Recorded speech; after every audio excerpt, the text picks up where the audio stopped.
Now to one of the most highly anticipated city council races, District 3, the battle between Incumbent Kshama Sawant and Egan Orion. You can see Egan Orion, the newcomer, with 54% of the vote right now. So in terms of money and interest, that race really has been one of the hottest races in the city of Seattle. Our Ted Land and Natalie Swaby are covering that for us tonight. Let's get started with Natalie Swaby. What's going on there?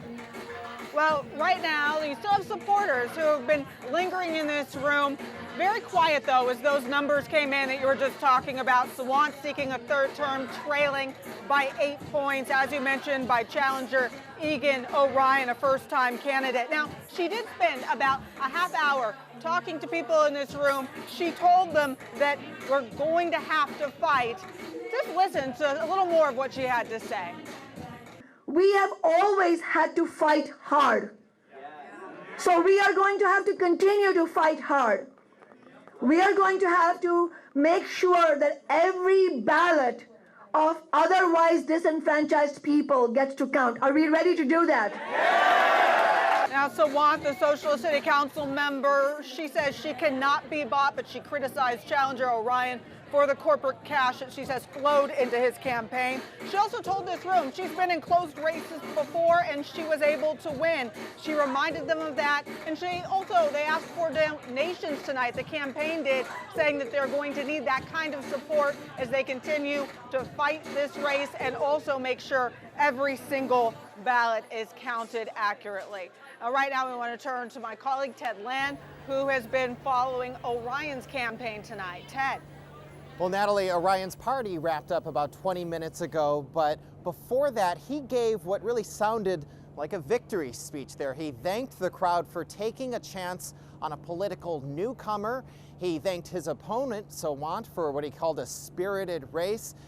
And he talked about all that it took for him to get ahead in this race and for these results to come in tonight. These attacks in this race really amplified in the last few weeks. With his opponent really pointing out all of the money from big business, from Amazon, from the chamber, which was pumped into this race to back Egan Orion. That money apparently didn't hurt him too much in this race because he is well ahead of her at this point in the election, the returns. But I asked him about that earlier after the returns came in. Here's what he told me.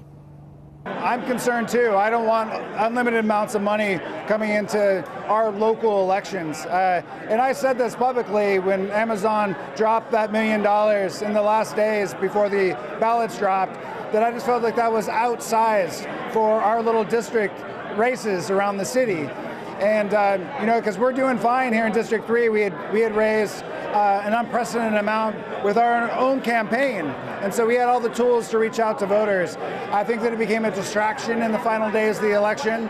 And I would love to see Citizens United overturn so that we can limit the money, not eliminate the money, but limit the money from outside groups that come into our elections. Big night for the political newcomer, quite the celebration there.